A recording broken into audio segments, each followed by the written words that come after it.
Hi everyone, so my name's Steve Wade and I'm a recovering awkward person.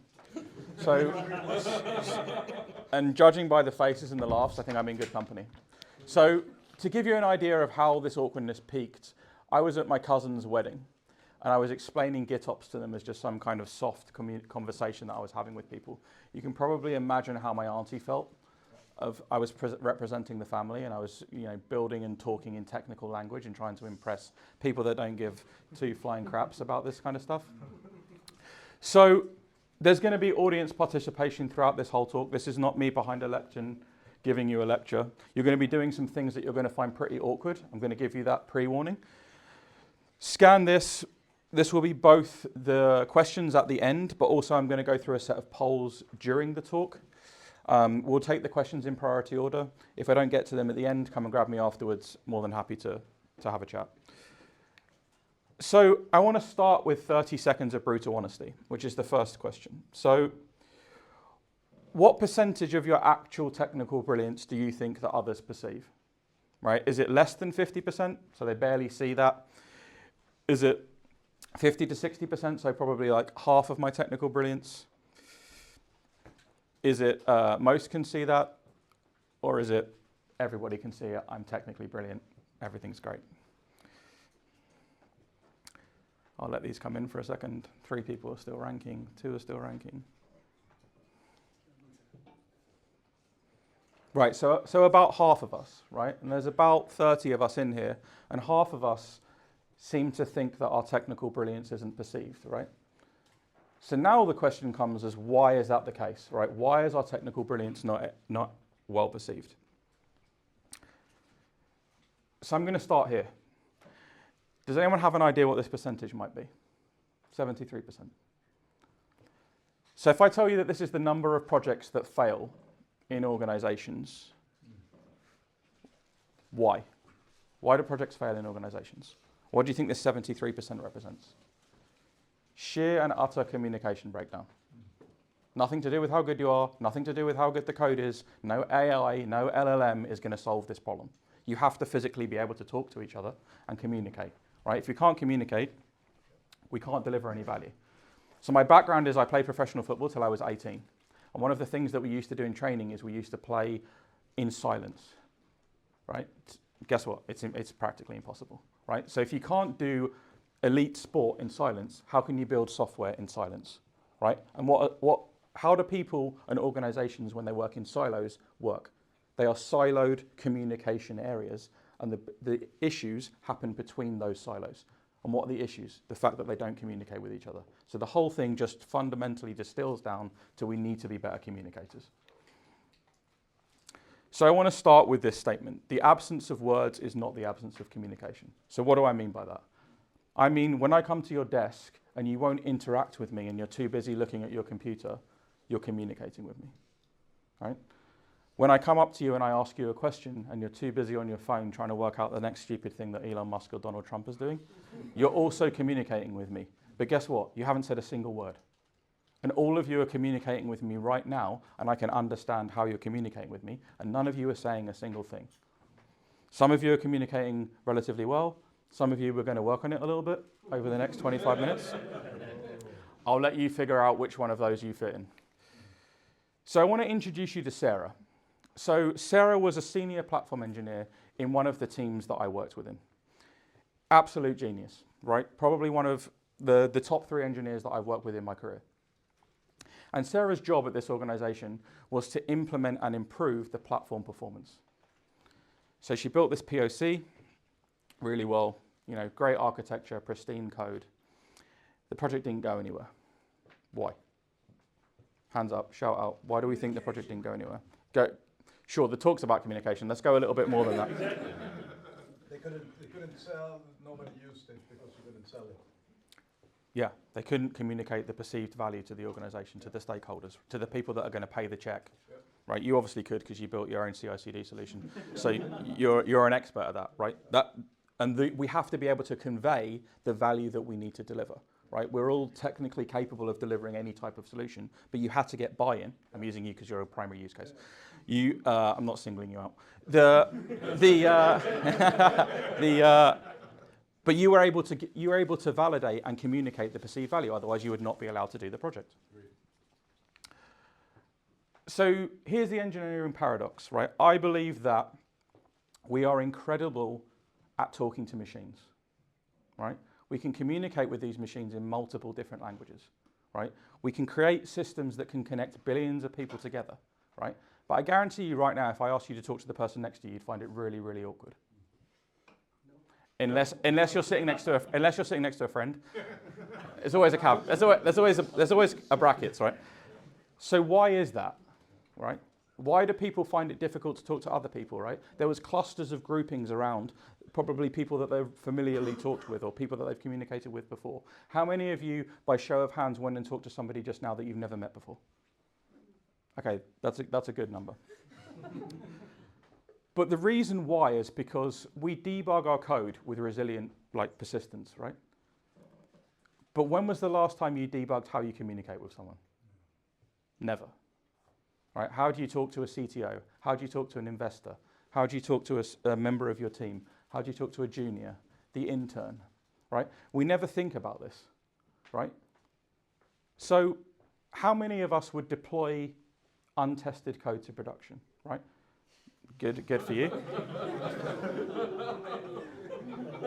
So why when we launch ourselves into a really important conversation, do we just go head first and have that conversation? Why do we not practice it, right? There's a reason why we have testing in deployment paradigms. It's because we validate and verify before we get to production, right? But a conversation is a little bit more difficult than that. You're immediately in production, right? You're immediately having that conversation. Maybe there's some frameworks and some paradigms that we can use to test that. So all of you stand up. I told you this was going to be interactive. You can't sit down. You've all carb loaded on bread and whatever. So I want all of you to sit down if you've seen a member of your team who is less technical than you get promoted. So if you've seen a team member that is less technical than you get promoted before you.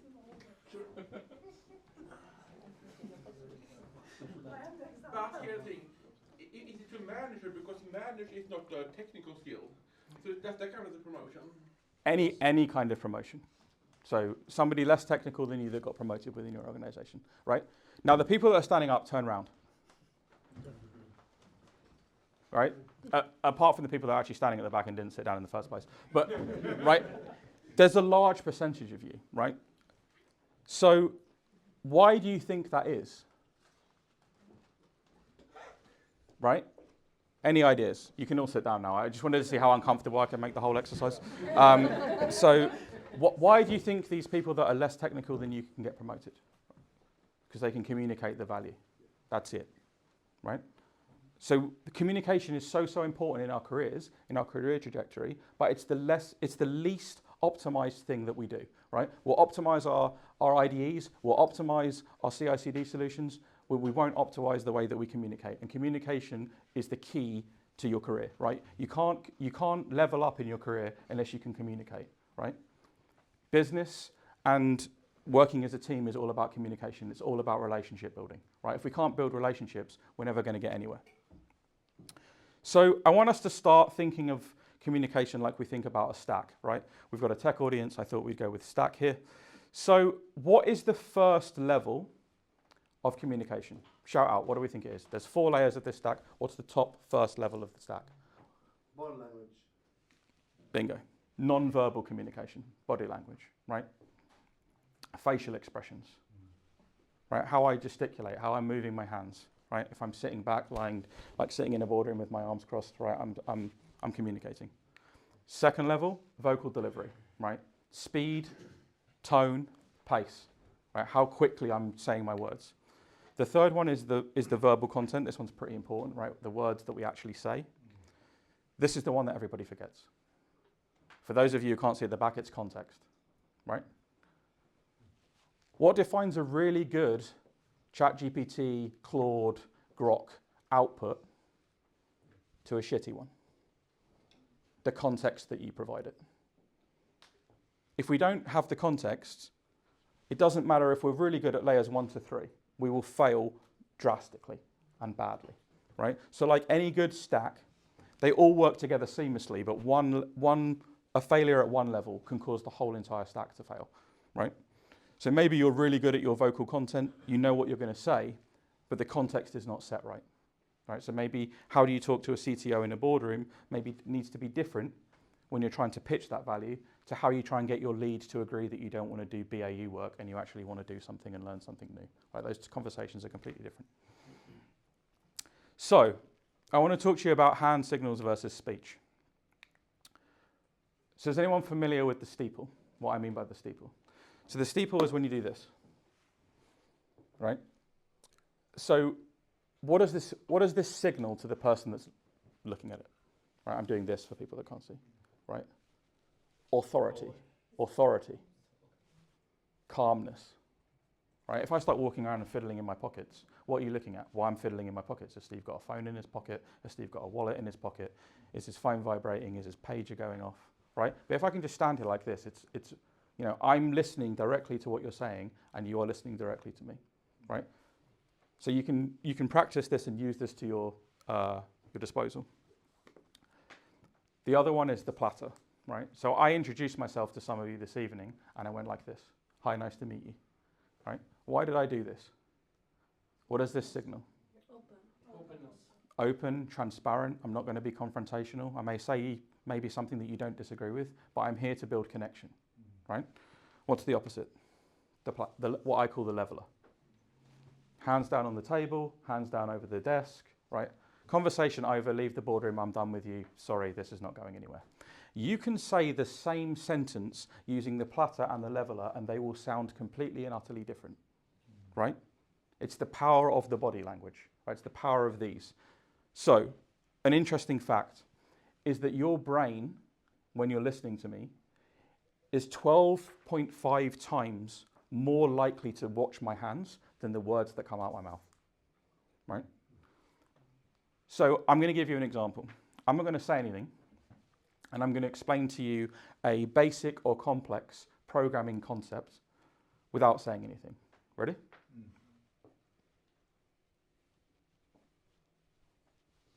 What was it? For loop, right? For loop. So I just conveyed to you a programming language and I didn't say anything, right? So let's take that a little bit further to the extreme. Now imagine that we're trying to explain. We go back to Sarah. She's trying to explain her performance, right? Her performance implementation. So what's the natural thing that all developers do when they go and explain something? They show the code. You're all laughing because you know it's true. Right, you show the code. Look at this crazy like thing. It's really cool. I've written 10,000 lines. 9,995 of them were written by Cursor. I wrote these 5, but there's 10,000 lines. So therefore, like what I'm doing is the right solution. Right? Guess what? Half the people in the room don't even understand what Cursor is, let alone the code. Right? But then when you're trying to explain something to people, there's a reason why there's a whiteboard in a boardroom. Right? Because you're drawing out the problem, right? And then you can use the code to explain how you fix the problem. So you can use your hand gestures as well, right? You can draw boxes, you can say this to this, we migrated this data to this data, right? You can use and gesticulate, and the brain is going to use that and process that 12.5 times more than any words that you say, right? So use the hand gestures to your disposal. So, the next section is going to require some level of interaction. So I'm going to do a bunch of housekeeping before. So when I raise my hand, we are going to start. When I raise my hand again, we are going to stop. Okay? Everybody on board with this? Because otherwise it's going to become a beep show. Okay. So we've talked about hand signals, right? We've talked about the level of context. But now we're going to debug the voice. I'm going to take a bit of water because I'm going to debug mine. So, what I want you to do is find somebody next to you, and we're going to say these 4 words. We're going to say the deployment failed again. Okay? However, I now want you to say it like you're terrified, but I want you to watch something. I want you both to do it. Do not listen to what the person's saying. Watch the body language, watch the facial expressions, right? This scenario is the junior telling the senior that they've just they've just broken the build, right? So go ahead and act as if you're terrified and watch the facial expressions. Don't worry about the words, right? And actually think that you're in the scenario. You have to do a little bit of role play. You actually have to realize that you're the junior. Okay.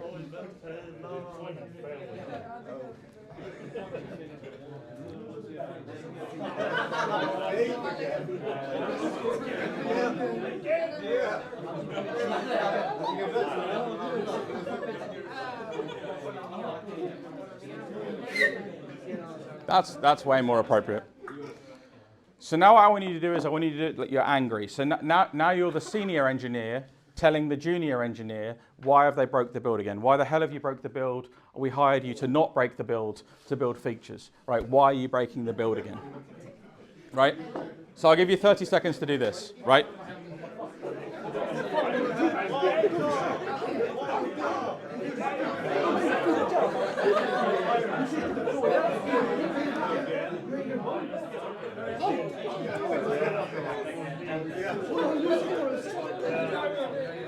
Stop.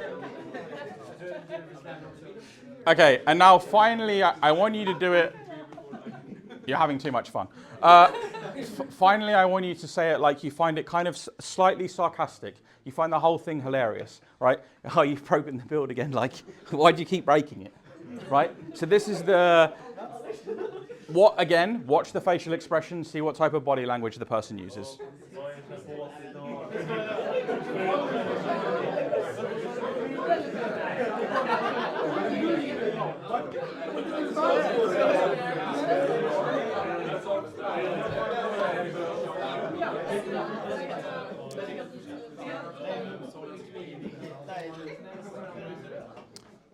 Okay, let's go with number one. When you said it as if you were terrified, what did you notice about the other person?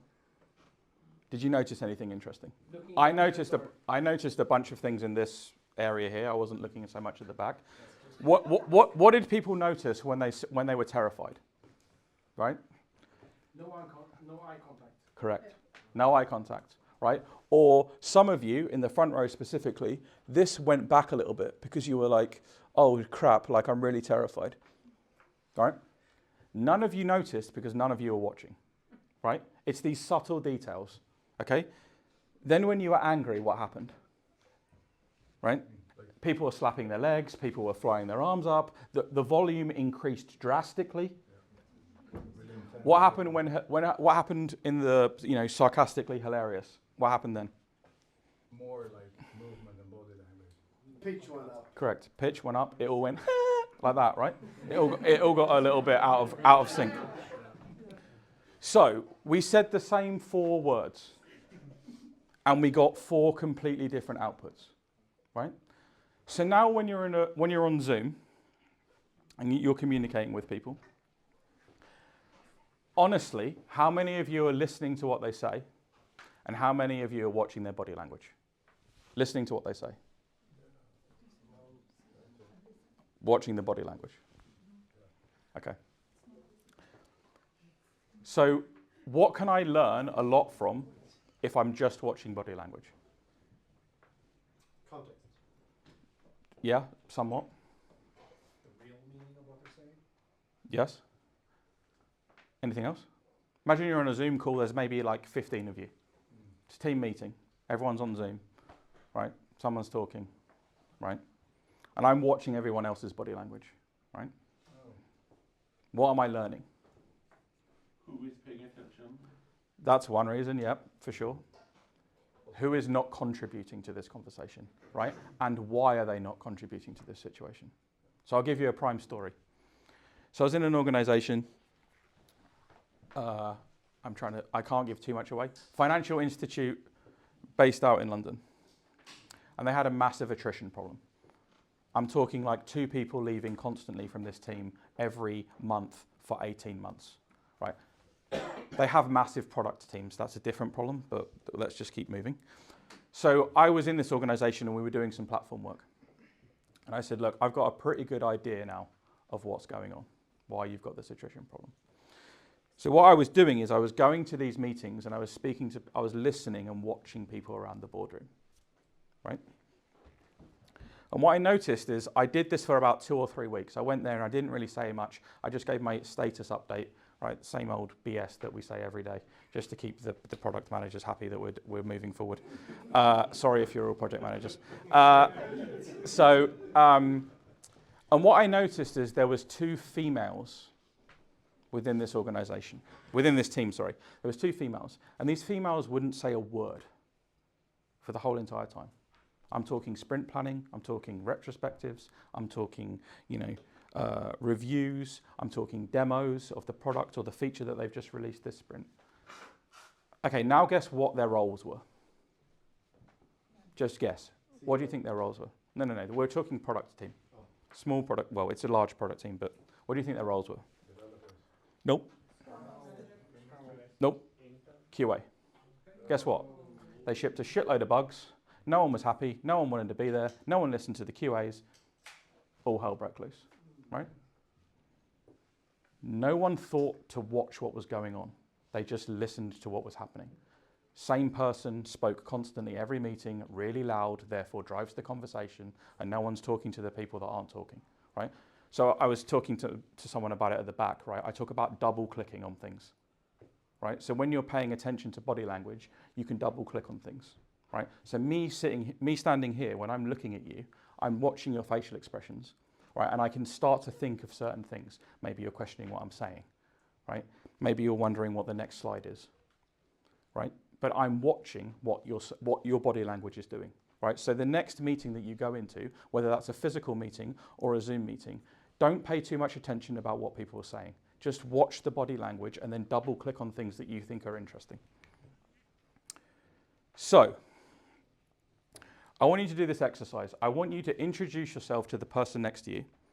The first introduction that we're going to do is when you've never met this person before, right? So it's a brand new person you've just met, maybe you've gone and got whatever those are at the back, wraps or sandwiches or something, and you've just met, or maybe you're in a bar, right? So go ahead and introduce yourself as if you're going to introduce yourself for the first time ever.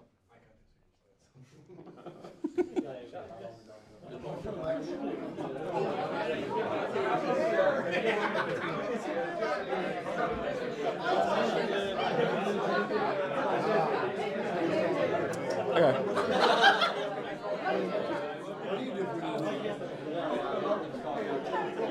Stop. I can't whistle. Okay. Now I want you to introduce yourself again, but this time you've known this person for years, and it's the first time you've seen them in about 3 months. Maybe you're doing like a team gathering or something. So go ahead. You're now catching up with someone, right? So you're reintroducing yourself. Right? What kind of conversation?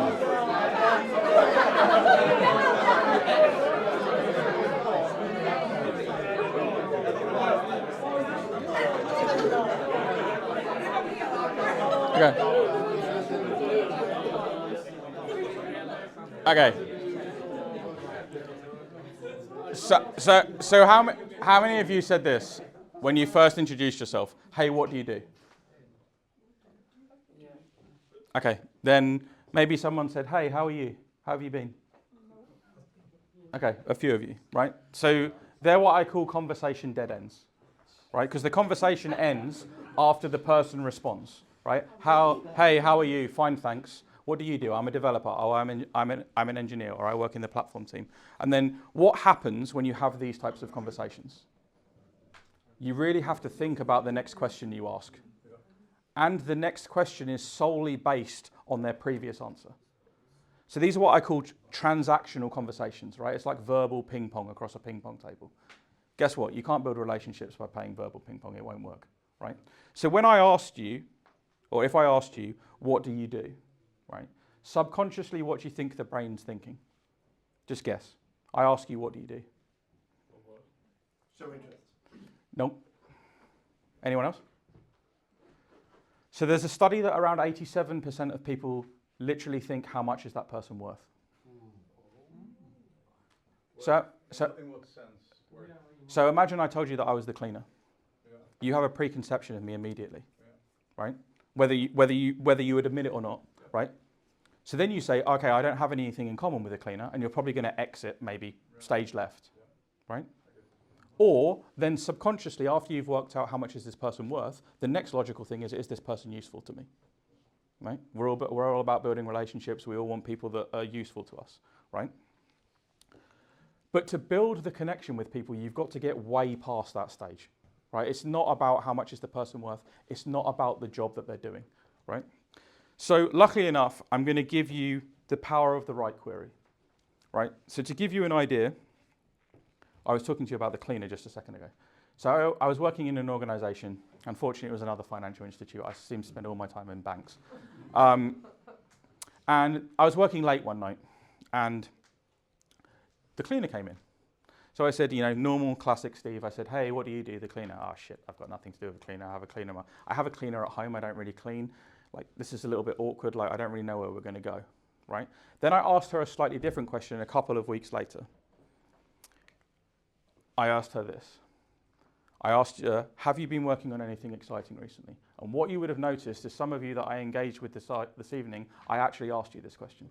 And guess what? The conversation kept on flowing, right? We didn't have any stops. Someone actually said no, right? I didn't work on anything exciting recently, right?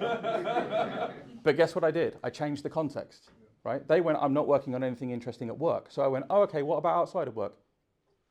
Sound familiar? Yeah. This guy's doing gymnastics, right? So we start to flow then. Oh, what are you doing? Are you doing calisthenics? Are you doing pommel horse, right? And you see how I'm just opening up. It's an invitation to share, right? So we talked about open platter. There's open platter with the way that you communicate with people. So why does this work? Have you been, present tense, right? Working on. I don't want just the outcome. I want to understand the journey. The journey is way more interesting to me than the destination. I don't care what you've built. I want to know how you built it, what were the problems that you built, or what were the problems that you faced, right? And maybe I can insert myself in certain different sections of that journey. This one is the most important one. Anything. I said anything. I never said at work, right? You can tell me about absolutely anything, whatever you want, right? This cleaner, she races hamsters. I didn't know that you could race hamsters, but apparently you can race hamsters. Apparently there's championships, and apparently this woman is very, very passionate about racing hamsters. You can apparently win trophies. I didn't know that either. Anyway, this individual waxed lyrical, and we were talking for 25 minutes, right? Who's the most important person in an office? Me. The cleaner. The cleaner. Right? The cleaner goes and cleans the CTO's office, and the CTO's in there on a conference call. Cleaner's just cleaning, wiping the desk. Guess what? She knows, or he knows, everything about what's going on with that organization. So I socially engineered the crap out of this conversation. I started to use some hand gestures. I started to say a few things. And then I went into a boardroom and I said something, and everyone went, how the effing did you know that? The cleaner. Right? So if I just went with my default question, I would have negated and said the cleaner's not useful to me, right? But it's all about relationship building. So I had this conversation, and I communicated with her constantly when I saw her, and lo and behold, for my career, it massively helped me, right? I managed to get the deal got signed, we extended the contract because I knew what the next thing is that they were building, and we knew that we could help them. Exciting, hopefully some kind of positive emotional association. If it's not, that's a different problem. You have to find the thing that's exciting to them. You ask a slightly different question. 9 times out of 10, when you ask this question, the other person is going to talk about their job. So what I do is I flip it. I say, okay, that's cool, but what about outside of work? What do you do outside of work, right? Because then I can start to build some relationships. Maybe you play football, I used to play football, right? Work is very transactional in the way that we communicate, right? It's all about going out with people, going out for coffees, having a conversation, going out for beers after work, right? And getting to really learn about how these people tick, right? And then you can pull on certain strings and levers, right? And then recently, hopefully something that they can actually remember in a short period of time. If not, you just extend the period.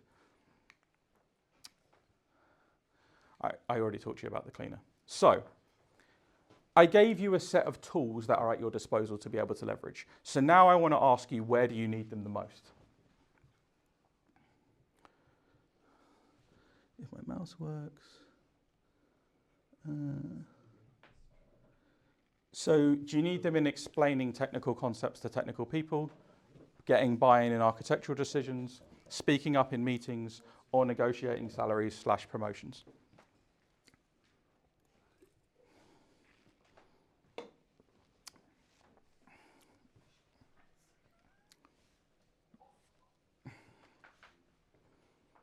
Right, I'll let these two finish. We haven't got the largest of data sets, but it kind of does prove the point a little bit. So the large majority is negotiating salaries, right, and explaining technical concepts to people. Guess what those two are?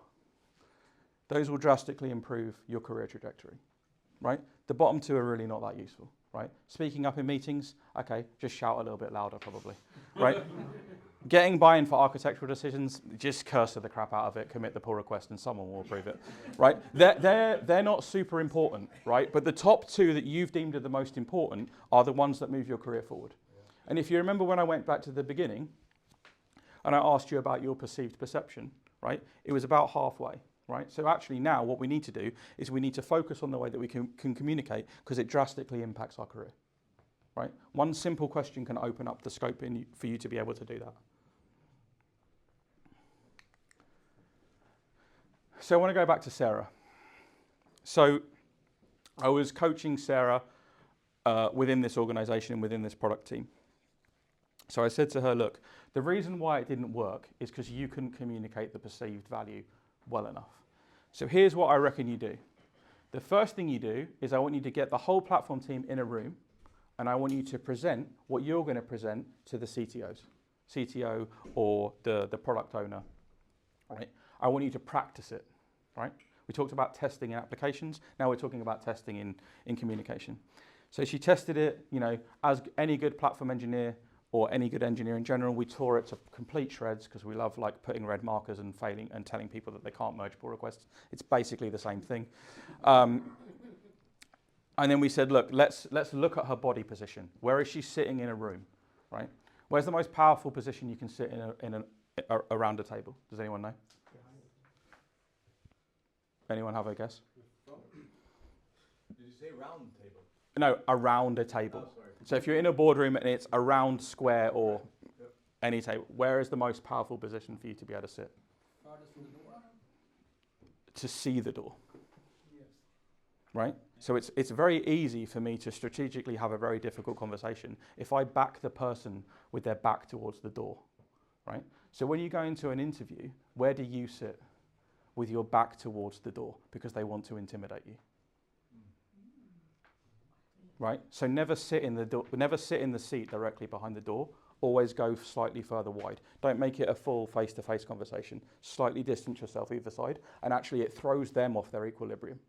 Right? They're now having to turn away from where they wanted to initially look, right? And it puts you in a more powerful position. Right? I haven't even said anything yet. I've just changed the position that I'm sitting in, and I've already got them to start thinking slightly differently. Right?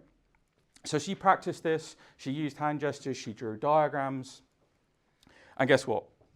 The project went ahead, right? But it became the gold standard in how this team communicated value to stakeholders, right? So we talk about stakeholder management and how we communicate with our stakeholders, right? She built the template around a couple of things that we were talking about, right? So I want to ask you an interesting question. How many of you work fully remote or mostly remote? So when you, now keep your hands up, when you build a new feature, do you write documentation? Some of you are definitely lying. Okay, so then how many of you record a video explaining what you're talking about? One of how many people? So why do you record a video? Many times for when I want to communicate it to the user Mm-hmm. or rest of the organization, I don't work as a platformer, so I Mhm. work as product, Sure. and I need to train rest of the organization. Mhm. Having a video make the training much easier for me. Yep. I don't need to have face-to-face sessions. Yep. Mhm. Sometimes I send it in advance, and then I can take questions in that session. It's also more personal, right? They're not just reading a document that could have been created by anybody. It's a personal conversation now. They're watching the video and you're going through the flow. You can also tell them the journey that you went on to be able to construct that document, right? A lot of us read documents and just take it on face value, right? There's a reason why that decision was made. Maybe it's not in the document, maybe it is, but the person communicating can also use the fact that they're representing video to have that kind of personal touch. So I want to talk to you about the triple P, right? So when I communicate with people, I use this concept that I call the triple P. So the first one is I preview the conversation, right? So as an example, I'm going to explain to you a concept that allows my audience to take in information more successfully. I then present it, right? So a little bit more technical. I do this by exposing my users to multiple neural pathways. And then I present it again, right? Imagine that I'm on a journey, I'm in my car, I may look at the GPS or Waze or Google Maps, or I might ask the person next to me whether I'm going the right way. What do all these three do?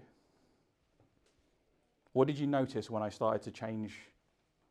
I was kind of saying the same something, but I was changing something else. Do you remember those layers of the stack? What was I changing? The context. Correct. Why was I changing the context? Because I don't know who I'm talking to, right? And what ends up happening is you just present at layer 2 because it's deeply technical and you think it's going to impress everybody. Everybody does it, right?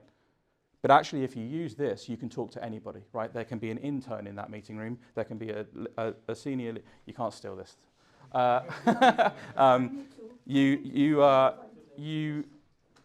So you can talk to a junior, you can talk to someone more senior than you, or you can talk to somebody at the same level, right? So by show of hands, how many people in the last, let's just say, month, have had a meeting about another meeting that they had previously because that meeting wasn't clearly executed, right? All of us, right? Why? Because we go into these meetings unprepared, right? Everyone goes, yeah, well, the meeting has an agenda, right? Well, the meeting has an agenda, but have you prepared to execute the agenda? No one prepares to execute the agenda. They probably don't even read the agenda. No one holds them accountable to the agenda, right? But actually, if we can document in Notion, Google Docs, whatever, and we can create a video alongside it, guess what? These meetings actually disappear, right? If we can successfully communicate what we're trying to talk about, the meeting becomes very focused, right? So we created this video, and I want to double click on this very specific piece that you said, because I actually don't believe what you're saying, right? The meeting becomes short and very, very focused, right? And every engineer hates being in meetings, me included, right? But we need to improve the way that we do this. The other one is what I call the API, right? So I want you to ask the killer question, right? When you go to your next meeting, whether that be remotely or whether that be face-to-face, I want you to remember this framework. A is for ask the killer question, right? Just open up the conversation with this question. Hey, have you been working on anything exciting recently? Before the meeting even starts, join Zoom early and just watch the kind of information gathering process that you go on. Look at the data that you get returned back. And then look at that alongside the type of communication that you had before, how the conversation flows, how you naturally get common ground. B, position with confidence. Where are you sitting in the room? What are you doing with your hands, right? So when it comes to Zoom, how close is your face to the webcam? Pretty close, right? So a recommendation from me is when you sit at your computer, you should put your arm out, you should put your index finger out, and you should be able to touch the webcam. Why? Because it shows your body. Because I can use these, right? So I haven't got it on this slide deck, but I would highly recommend that if you are not familiar with proxemics, you should go and research proxemics, right? And essentially it's the study of spaces. And actually there's a reason why a boardroom table is specifically very large, right? It's to distance people and give them space where they feel that they can have certain types of conversations without being confrontational. When you join Zoom and your face is like literally this close to the webcam, guess what? It sounds like you're screaming at the person, right? But you're not screaming at all, you're just having a conversation. So they've already got a preconception, right? So that's just a little thing to take away. And then finally, I is just implement with influence, right? Try and influence the people. So I'm a big believer in this statement, right? So it's not your customer's job to remember you. It's your obligation and responsibility to make sure that they don't forget you, right? So this is not about ego. This is not about self-promotion, right? This is about how do I make sure that my value is perceived in the organization, right? I work as a consultant. I spend a bunch of time consulting for an organization, and then I eventually leave when the contract has expired or when, you know, we've completed the mission. But how do I leave a lasting legacy? How does my value get perceived, right? That's on me as an individual, right? No one can understand why Steve has refactored 20,000 lines of Terraform into 20 modules. No one understands that, right? But they understand the reason behind it because they can go to the documentation, they can go to the video. The fact that it has the Git commits all over it is a byproduct of that, right? But it's really our obligation and responsibility to make sure that we can't be forgot, right? And the way that we do that is by influence and also in the way that we can communicate, right? Steve is not remembered as the person that does massive refactorings. Steve is the person that helps have difficult conversations, that moves organizations forward, right? Nothing to do with technical ability at all, right? So I'm going to skip that slide. So this, what I've been talking to you about is the foundational building blocks of how you can communicate, right? So what I've done is I've constructed the Platform Leaders Communication Playbook, right? It's 5 critical conversation scripts that you're going to have within your organization. I'll pre-warn you, some of the things in there are going to trigger you immensely because you're going to feel like you were in that conversation or you've had that conversation many, many times before, right? And I've been part of, 100 million improving transformations, right? And it's not just my technical ability. I'm not technically incredible, right? But what I can do is I can communicate, I can build networks, and I can build relationships with people. And from that, I can then influence people. So I want to leave you with an interesting fact. So earlier, I did this. And every single one of you started nodding, and you probably didn't even realize it. And you all agreed to what I was saying. None of you even realized you were doing it. And what I was saying was actually not even factually true. But I managed to convince you, right? Facial expressions were the same as normal. You just thought I was telling the truth, right? But who caught it? Who caught that I lied halfway through the presentation and none of you, right? No, I did it once. You're all flabbergasted, right? So you can influence and persuade people by not saying a single thing, right? And what I'm telling you is use that to your advantage, right? You can use this in certain types of scenarios, but it's pretty lethal, right? It's very good when you're trying to do contract negotiation, right? Not so good if you're trying to tell someone off, right? You probably want to use a slightly different hand technique. But I believe that engineers who can communicate can innovate, right? When we can communicate effectively, we don't just build better software, right? We build better futures for everybody. My name's Steve Wade. Thank you very much for having me. It's been a pleasure.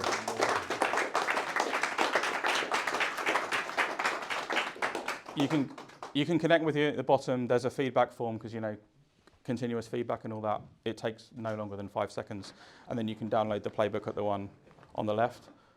I'll let you scan that for a sec, and then I'll go to the questions when everyone's scanned what they need to scan. If you don't want to, I won't take any offense, don't worry.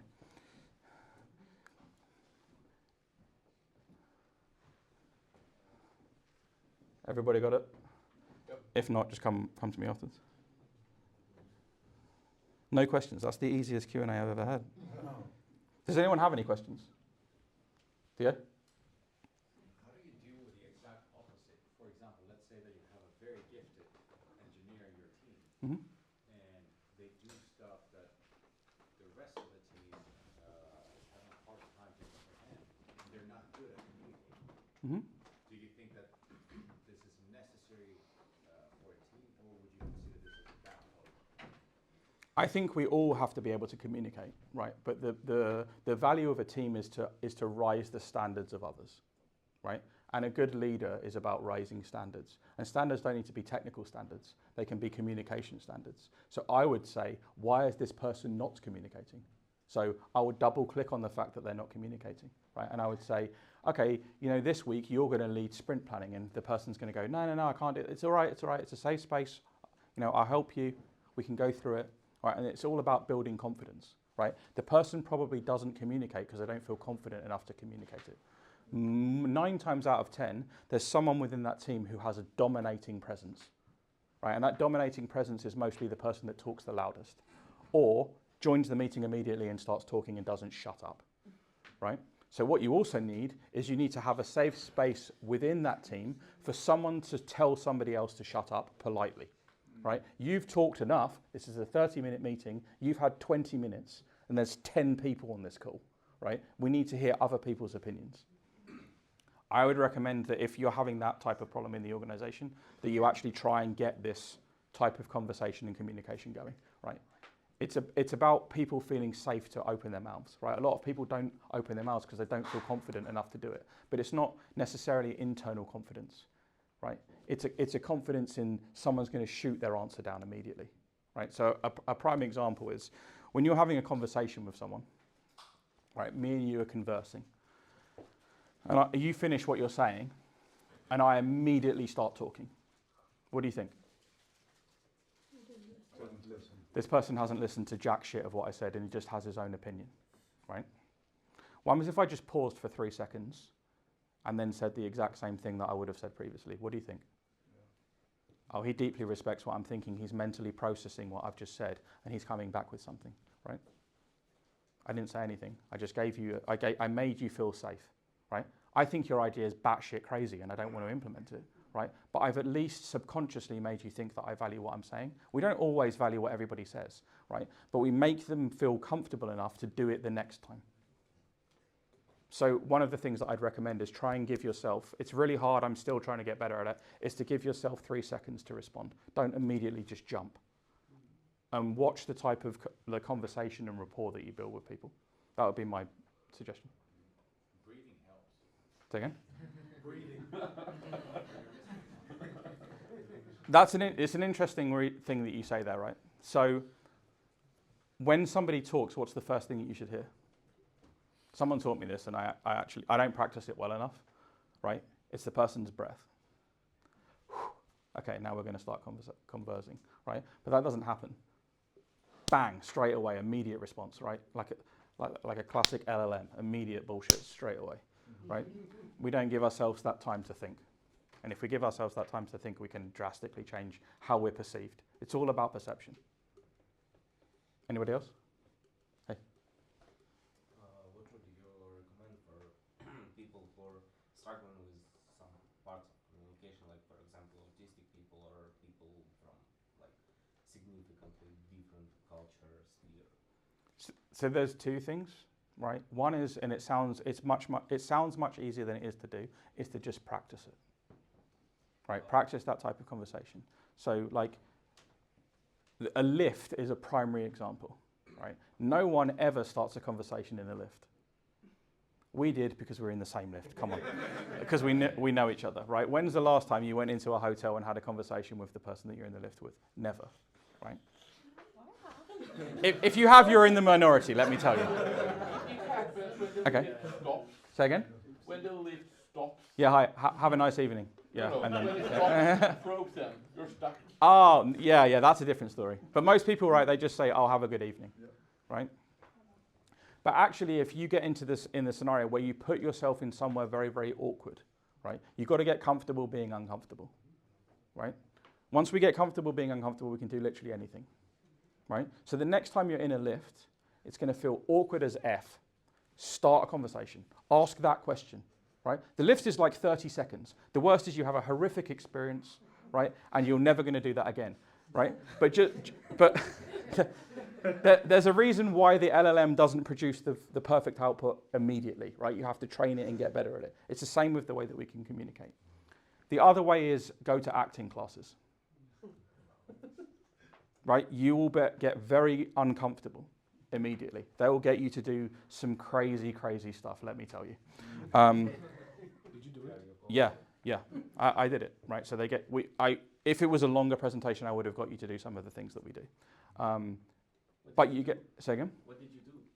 So you randomly start, and I say one word and you say another, and we have to find a common conversation about those 2 words. So you say red, I say something, right, whatever it could be, bread, and you have to build a conversation about why bread is red, right? And then you go again, and then you go again, and it's really fucking awkward, right? Because half the words that come out your mouth don't even have any like common connection, right? But if you can do that, that's way more complicated and way more difficult for you to do than have a general conversation about something that you really do understand, right?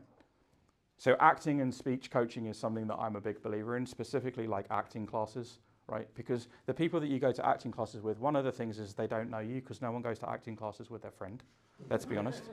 So you can mess up, you can say stupid things, you can all laugh and giggle, and maybe you go and see them next week or maybe you don't, right?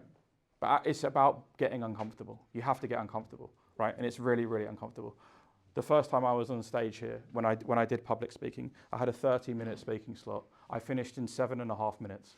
And I just stood here and shit my pants about what the questions they were going to ask. And by the way, I knew the subject area inside out, right? But I felt so uncomfortable that I just raced through the presentation as fast as you've ever seen, right?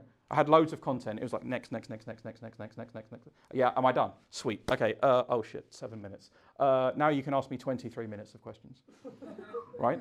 But then you learn how to communicate, you slow down, right? It's all about pace, right? Pace and tone and volume, right? It's just about practicing. Practicing makes perfect. So for you, it's just about getting uncomfortable. You have to start those conversations, right? Ask someone to go out for coffee in your organization. Ask your teammate if they want to go for a beer. If they don't, maybe they're not the right person to be communicating with. Hopefully your team is more than just 2 people. Right? That's my honest advice, would be just get comfortable being uncomfortable. Great. Thanks. Anybody else? Hey. Is it me? Yeah, sure. It's you. Yeah, talking about the perception, Mhm. I found it, like, it's from my personal experience, I found it's very hard to change the perception when I enter the room as, like, maybe people have already have perception or impression of me, and then when I kind of like, when I feel like it's the wrong perception, or when I feel like maybe I want to show more something else, Mhm. then I feel like it's very hard. Like, I feel the resistance from people Okay. about changing the perception. How do we deal with that? What do you think they think? What do I think? What do you see? Perception is your thought process. So you perceive that I have an opinion about you as an individual, right? That's perception.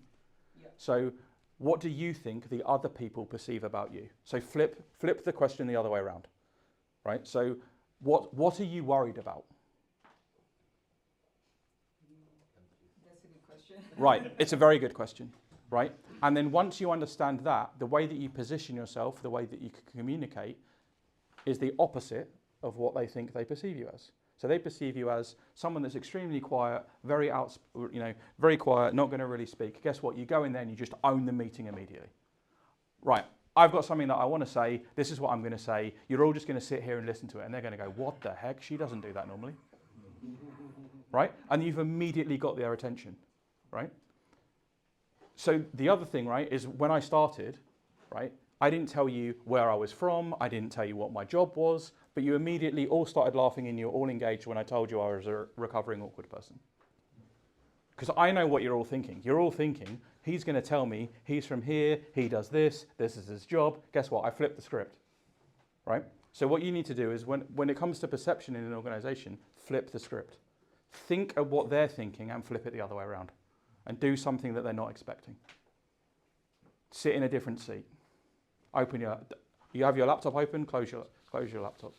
Start gesticulating, start watching people, start asking questions, right? And it's tiny little subtle things that will actually make a huge difference. But you just have to think about the other person. How is the perception is, what are they thinking about you? And then once you really sit there and think about it, you're not going to do it right now. You're going to have to go home and think about it, right? And then just do the thing that's opposite to the thing that they perceive you to be. And then watch what happens. Ping me on LinkedIn and tell me. Anyway, no problem. Anyone else? It's like free consulting. Cool. Yeah, I'll be around for the rest of the evening. It's an absolute pleasure. Thanks for giving me the space, Theo.